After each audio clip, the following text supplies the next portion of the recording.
Bonsoir à tous. D'abord, je vous remercie. J'ai l'impression que tout le monde comprend le français, ou alors il y a des traducteurs qui travaillent bien. Donc je peux sans crainte m'exprimer dans ma langue maternelle. Et c'est beaucoup mieux pour vous tous. Nos systèmes médiatiques occidentaux fonctionnent toujours sur le même mode.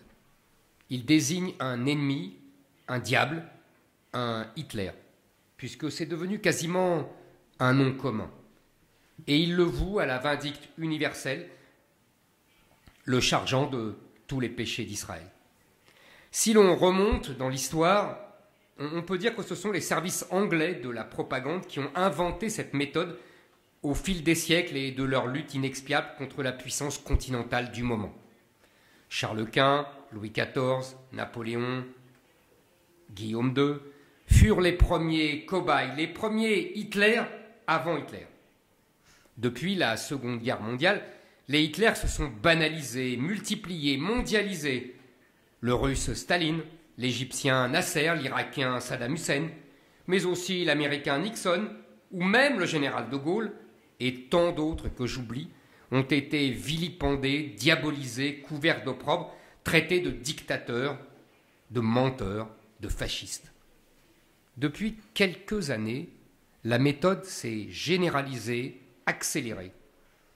J'ai eu ainsi l'honneur d'être pris pour cible par les médias français durant la campagne présidentielle de 2022. Le président Orban est de même hitlérisé depuis des années par la propagande bruxelloise, relayée par les médias européens. Le président Poutine fut de même transformé en Hitler tous les jours par les médias occidentaux depuis le 24 février 2022. Mais depuis le 21 janvier 2025, c'est le président Trump qui a pris le titre de champion, toute catégorie. Le nouvel Hitler, c'est lui, le brutal, le fou, le dictateur, le fasciste, le nazi, bref, l'ennemi à abattre, c'est lui. Ce manichéisme vindicatif nous trompe et nous empêche de comprendre l'événement trumpien à sa juste valeur. Ce n'est pas ce qu'on dit, mais c'est encore plus déterminant qu'on le pressent. Mais si nous ne posons pas le bon diagnostic sur ce qu'est réellement la révolution, ou plutôt la contre-révolution trumpienne, nous ne pourrons pas trouver en Europe les bonnes réactions, les bonnes attitudes, le bon traitement pour notre continent. Alors avançons. Certes, Donald Trump n'a pas le raffinement gourmet de Charles Maurice de Talleyrand-Périgord. C'est incontestable. Ni même la finesse d'analyse de Charles-Louis de Secondat, baron de la Brède et de Montesquieu. Question d'époque, de pays, de milieu, d'origine. Mais cela en fait-il une espèce de barbare, la bave aux lèvres, le front bas et le gourdin à la main, tel qu'il nous est présenté. Et même, s'il y avait dans ce portrait de Trump en brut une part de vrai, n'est-ce pas la bonne réponse aux questions qui se posent à nous? La bonne personne, le bon profil, dans une situation inextricable et désespérée. Sioran écrivait il y a longtemps « Toute civilisation exténuée attend son barbare ». Trump est attaqué de tous côtés, de la gauche bien sûr, qui voit en lui un tyran fasciste, mais aussi de la droite, des politiques et des intellectuels conservateurs qui voient en lui une brute vulgaire qui va tout casser. Trump ressuscite bien malgré lui l'antique querelle entre conservateurs et réactionnaires, entre Chateaubriand et Joseph de Maistre. On connaît le mot définitif de Chesterton qui brocarde les conservateurs. La grande affaire des progressistes est de faire des erreurs. La grande affaire des conservateurs est d'empêcher de les corriger. Les conservateurs ont besoin de temps et de paix. Nous n'avons ni l'un ni l'autre. L'invasion migratoire, la destruction de l'école, les folies wokistes ne laissent derrière elles qu'un champ de ruines. Que conserver après leur passage? Rien. On ne peut pas conserver ce qui a été saccagé, on peut seulement restaurer. Pire encore, les institutions ont été prises d'assaut par les tenants de ce nihilisme d'État, au nom de la défense des individus, de l'état de droit, du libéralisme. Le système, comme on dit, empêche toute évolution démocratique. Le peuple est majoritaire, mais il a tort. Le libéralisme est prêt à utiliser les méthodes qui ne le sont pas. Censure, sous couvert de lutte contre les discours de haine, harcèlement judiciaire, annulation d'élections, pour se défendre contre la volonté du peuple. Trump l'a lui-même expérimenté lors de son premier mandat avec le fameux État profond. Orban est persécuté par la Commission européenne. On annule des élections en Roumanie. Zuckerberg reconnaît lui-même qu'il a mis Facebook au service des idéaux démocrates. Je ne m'étendrai pas sur le harcèlement judiciaire que je subis depuis des années dans mon pays. La République gouverne mal, mais elle se défend bien, disait un écrivain jadis célèbre, Anatole France, sous la Troisième République. Face à un tel déploiement de moyens et un tel cynisme, l'ancien commissaire Thierry Breton a avoué qu'il était prêt à annuler les élections en Allemagne si l'AfD gagnait. Et je me souviens que pendant la campagne présidentielle française de 2022, alors que je promettais un référendum sur l'immigration, si j'étais élu, le président du Conseil constitutionnel, Laurent Fabius, était sorti de son devoir de réserve pour annoncer qu'il interdirait l'organisation d'un référendum sur ce sujet, car il le jugeait anticonstitutionnel. Je disais donc, face à un tel déploiement de moyens et un tel cynisme, les conservateurs et les libéraux sont démunis, car ce sont leurs propres armes, le droit et l'individu, qu'on a retournés contre eux. Il faut donc des révolutionnaires, ou plutôt des contre-révolutionnaires, qui renversent la table pour restaurer l'Occident dans ses fondamentaux, arrêter la vague irrésistible du grand remplacement, expurger les délires woke des esprits, restaurer à l'école le mérite et l'excellence, réduire les taxes et les normes et rétablir le peuple contre le gouvernement des juges, les nations contre les technocrates mondialistes, nos identités enracinées dans le tréfonds judéo-chrétien et gréco-romain de l'Occident contre un universalisme défoyé, déraciné, qui fait le lit de l'islamisation de notre continent. Une révolution donc, ou une contre-révolution, pour remettre l'Église au milieu du village et l'Occident chez lui. Et pour faire une révolution, aurait dit Lénine, il faut des révolutionnaires. Des révolutionnaires sans état d'âme et aguerris qui refusent de céder au sentimentalisme frelaté et à l'humanisme de pacotille qui sont l'ultime arme du système médiatique pour déconsidérer et délégitimer aux yeux des foules sentimentales que sont devenues les opinions occidentales ceux qui se lèvent pour arrêter la catastrophe et enrayer le déclin. La dernière séquence ukrainienne n'a pas fini de faire parler et illustre parfaitement, il me semble, le tableau que je viens de vous tracer.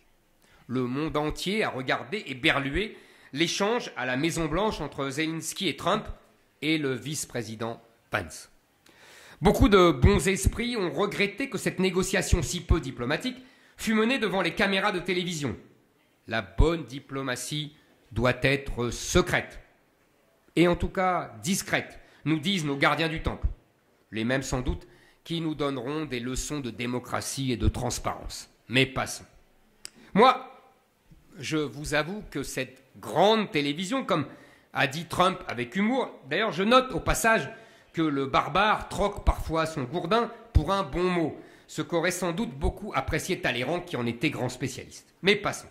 Cette grande télévision donc m'a fait plutôt regretter de ne pas avoir eu la même chance d'assister aux querelles homériques et truculentes entre De Gaulle et Churchill, Staline et Churchill, ou même entre Napoléon et le tsar, ou Napoléon et Metternich. Mais allez, passons sur mes rêves d'enfant. On nous dit donc que Trump a été brutal, grossier, qu'il a abusé de sa force, qu'il a abandonné un allié en rase campagne. Plus profondément, on nous dépeint Trump comme l'homme par qui les relations internationales sont ensauvagées.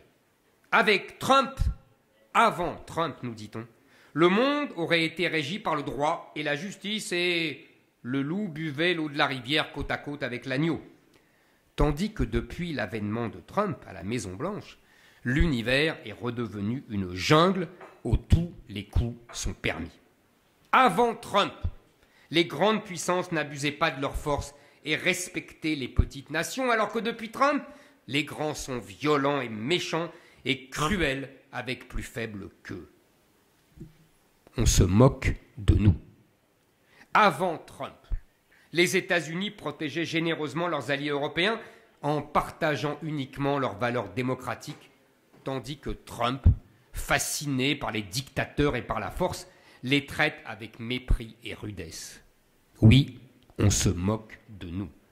On a oublié l'extraterritorialité du droit américain, les amendes exorbitantes aux grands groupes européens, les écoutes téléphoniques des leaders allemands ou français, les pressions pour acheter des avions américains, sans compter l'argent déversé par Soros et l'État américain pour alimenter les associations de défense des migrants ou de théorie du genre. On a oublié, mais pas moi.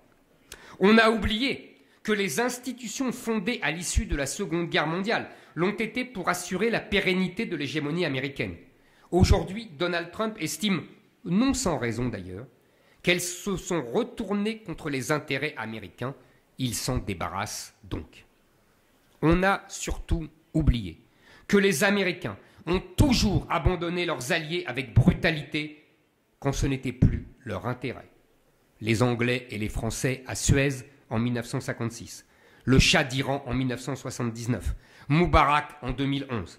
Et moi, Français, je n'oublie pas la supplique que Paul Reynaud, président du Conseil français en mai 40, alors que les chars de la Wehrmacht allemande cinglaient sur la France, écrivait au président Roosevelt pour le supplier d'aider la France, comme son prédécesseur, le président Wilson, avait promis à Clémenceau qu'il le ferait lors de la négociation du traité de Versailles en 1919.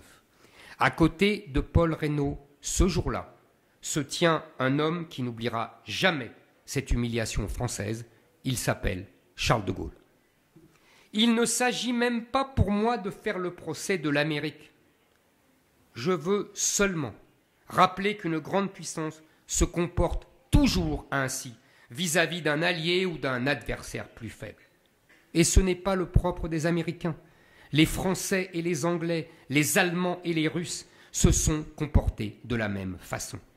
Vous vous souvenez ici en Hongrie de la brutalité avec laquelle notre Clémenceau, du haut de la victoire chèrement acquise dans les tranchées de la guerre de 1914, vous a arraché les 2/3 de votre territoire.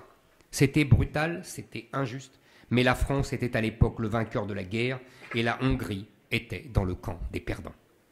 C'est la loi des hommes depuis toujours. Napoléon disait « Il n'y a qu'une façon de conduire les hommes, c'est d'être fort, car il n'y a dans la force ni illusion ni erreur, c'est le vrai mis à nu. » Une phrase d'Emmanuel Macron m'a frappé alors qu'il venait rencontrer à Washington le président Trump. Il a dit « Je ne veux pas vivre dans un monde où c'est la loi du plus fort qui l'emporte. » Dans ce cas-là, notre cher président Macron devrait s'exiler sur la planète Mars. Elon Musk se fera un plaisir sans doute de lui réserver une place. Il ne s'agit pas de faire l'éloge de la force pour la force, mais de bien savoir comment le monde tourne pour s'y comporter avec réalisme et mieux protéger nos peuples. Notre grand Blaise Pascal disait « Parce qu'on n'a pas pu faire que le juste soit fort, on a fait que le fort soit juste, afin que la paix soit qui est le bien commun. » Et quelques siècles plus tard, un autre de nos grands écrivains, Maurice Barrès, approfondissait cette maxime. Dans l'ordre des faits, disait-il, ce que nous appelons le droit et la justice n'existent pas. Tout au long de l'histoire, il y a la force qui se développe sans autre règle qu'elle-même. À l'usage, on entend par action juste et glorieuse celles qui agissent dans le sens de la plus grande force du moment et qui par conséquent réussissent. Les actions injustes sont celles qui agissent dans le sens opposé. L'Europe a cru échapper à cette loi d'airain. Le grand lecteur de Pascal, qui est le philosophe Pierre Manant, a résumé l'autre jour dans le Figaro l'illusion dans laquelle ont vécu les Européens depuis 1945 et surtout depuis 1990, après la chute du mur de Berlin et l'effondrement de l'URSS. Il a écrit « La construction européenne a cru vivre selon la justice, en oubliant la force. Voilà pourquoi je considère que l'avènement du président Trump est une chance pour l'Europe. D'abord en dessillant les yeux des Européens sur le sens de la protection américaine. Il pousse leurs dirigeants à comprendre qu'on ne se défend bien que par soi-même. Le général de Gaulle le disait, la défense ne peut être que nationale. Et ça tombe bien, nous sommes revenus en vérité aux questions qu'on se posait déjà en 1962.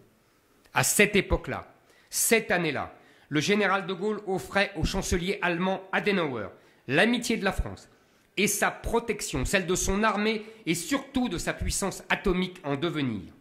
Le vieux chancelier francophile accepta la main tendue, mais les parlementaires allemands, manipulés en sous-main par Jean Monnet, le père de l'Europe, et les services américains et britanniques, adoptèrent un préambule à ce traité franco-allemand pour rappeler la prééminence de l'OTAN et de la protection américaine sur l'alliance avec la France.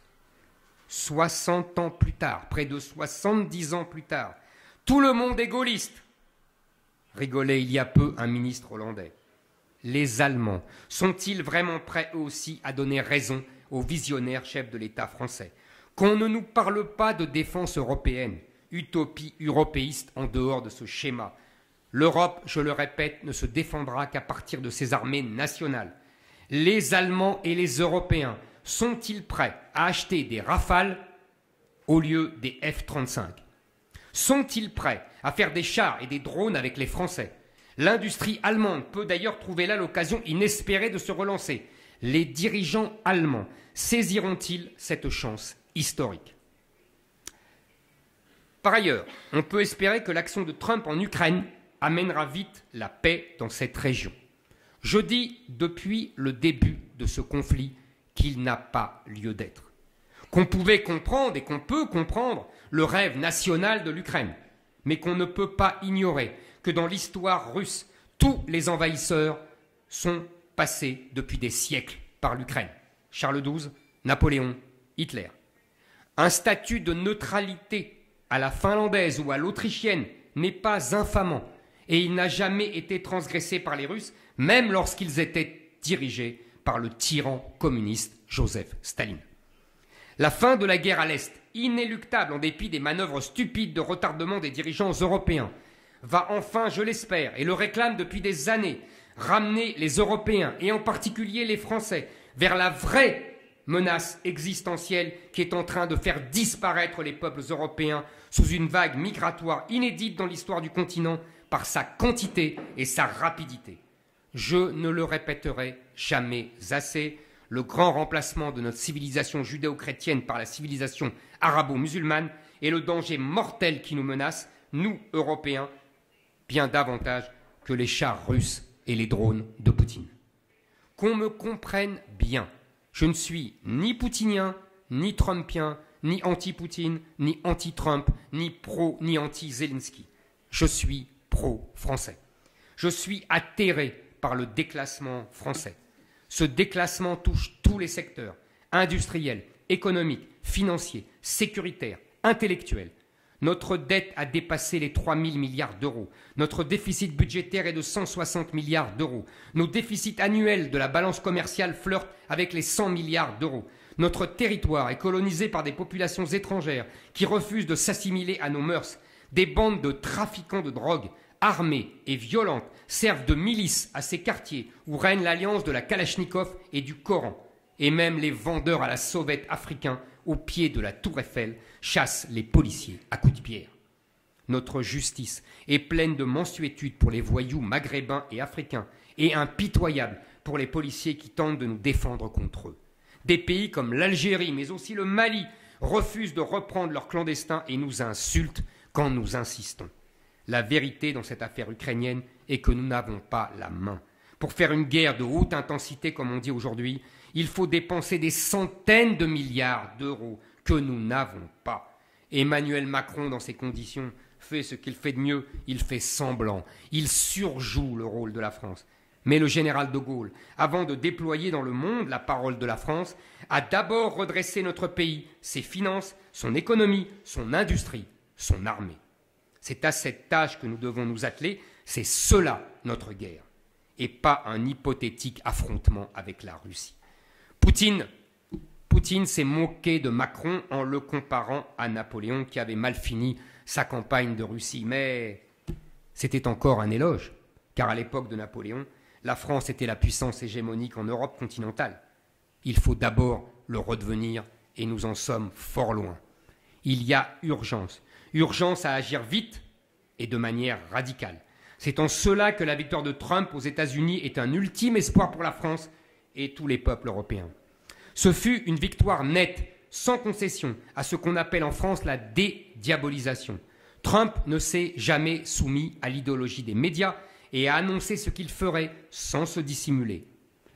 Dans la longue histoire de l'Occident, depuis le Moyen-Âge, à chaque fois qu'un phénomène politique, idéologique, mais aussi artistique ou économique émerge en Occident, il se répand aussitôt comme une traînée de poudre partout ailleurs. C'est même sans doute la meilleure preuve que nous appartenons à la même civilisation. On pourrait évoquer l'invention de l'État-nation en France et en Angleterre, ou le style gothique des cathédrales en France, ou la lettre de change bancaire en Italie. Les Hongrois connaissent d'ailleurs parfaitement ce phénomène, puisqu'à partir du moment où ils se sont convertis au christianisme, leur peuple est entré dans la famille des peuples européens et a vécu au même rythme que les autres. Plus récemment, on a vu le mouvement de protestation des années 60, né à Berkeley, en Californie, toucher toutes les jeunesses occidentales. Ou, à la fin des années 70, le thatchérisme s'imposait dans tous les pays d'Europe, y compris par-delà le rideau de fer, dès que celui-ci s'effondra. Il faut reconnaître, même si cela froisse ma susceptibilité de français, que tous les grands mouvements révolutionnaires depuis le XVIIIe siècle sont partis des pays anglo-saxons, Angleterre et surtout États-Unis. C'est pourquoi la victoire de Trump me réjouit. Non par servilité à son égard ou pour surfer sur la vague, comme j'entends beaucoup en France, ce serait minable et bête. Mais je vois les choses telles qu'elles sont. La victoire de Trump en Amérique, cela signifie que la lutte est enfin engagée contre le totalitarisme woke, contre les stupidités de la théorie du genre, contre les crimes du délire transgenre, pour le retour de la méritocratie dans les écoles, les universités et les entreprises. Cela signifie aussi que la lutte est engagée contre une immigration qui est enfin regardée pour ce qu'elle est, une invasion et une contre-colonisation. C'est enfin le combat engagé contre la bureaucratie à Washington qu'on peut et doit mener à Bruxelles, contre une oligarchie technocratique et judiciaire qui confisque le pouvoir et qui, au nom de la démocratie, la dénature, lui impose la tyrannie des minorités, qu'elles soient ethniques ou sexuelles.